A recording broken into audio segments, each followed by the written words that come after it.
আসসালামু আলাইকুম। তো বেশি কথা না বাড়িয়ে খাবারটা শুরু করছি বিসমিল্লাহ বলে। আজকে অনেক দিন পর ভেজিটেবল, তাও আবার বাসায়। সবসময় বাইরেই খাওয়া হয়, আজকে বাসায় খাবো। বিসমিল্লাহির রহমানির রহিম।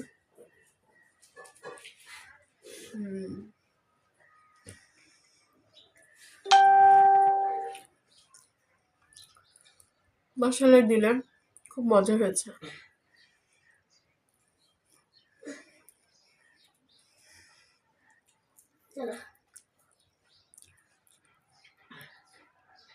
চিকেন রোস্টের গ্রেভিটা ভালো হয়েছে।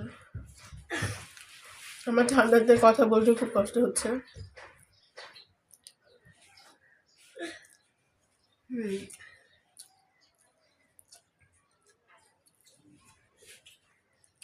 চিকেন রোস্টটাও খেতে খুব মজা হয়েছে।